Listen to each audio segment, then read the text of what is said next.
Joining us now from Washington is Michael Goldfarb, former Chief of Staff for the Federal Aviation Administration. Mr. Goldfarb, good morning. Good morning, Chris. I want to begin with the FAA's emergency directive that's going to require inspections on some of these older model 737-300s. These tests, are they accurate enough to detect these cracks that tore through the fuselage of Flight 812?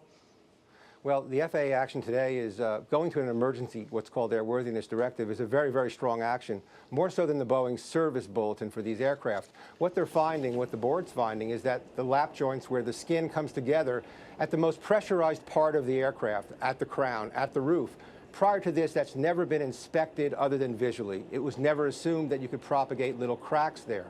That's what this incident shows, and that's why now they're going to go across the fleet, not just the 300s, but some of the 400 models and 500 models to make sure that we don't have a problem that's system-wide. Is this one of those tests that needs to be conducted on all planes, not just the 737s?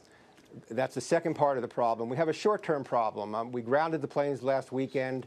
We're now moving to an emergency airworthiness directive. I believe that we'll find out today or tomorrow whether or not any further action is warranted. But the problem really is that the technology to detect aging fleets that came out of that Aloha crash in 1988 is no longer relevant. What the FAA did this fall is they issued a rule, in effect saying, let's get these old planes out of service. Let's get newer models in so we're not faced with this problem.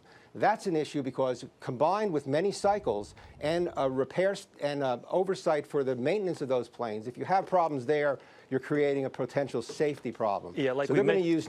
Like we mentioned, this plane, the 737, is the workhorse of the fleet out there. Now, kind of like what you talked about, what happened last fall.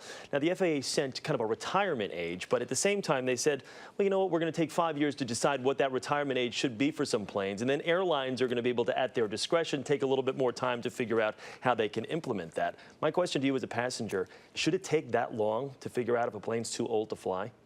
It won't take 5 years now. I believe they'll probably have to amend that given what happened this weekend, given the results of this inspection. It's on the ability of the airlines to set up these eddy currents, these ultrasound tests. That will become the more regular technology because these cracks that occur between inspection intervals. And so you have planes flying that in fact have been checked but may have these small cracks that cause the kind of problem we saw on the Southwest jet. And Michael, real quickly, the 737-300, should they just retire this? I mean, it's not even in production anymore. They are. They're also replacing the aluminum on it, and they are retiring it. That would be the ideal answer, but certainly the airlines, looking at schedules and everything else, plan to maintain them. And that's why, if they're going to fly, we have to have much more rigorous safety oversight of them. All right, Michael Goldfarb, thank you for taking the time and speaking with us this morning. We appreciate it.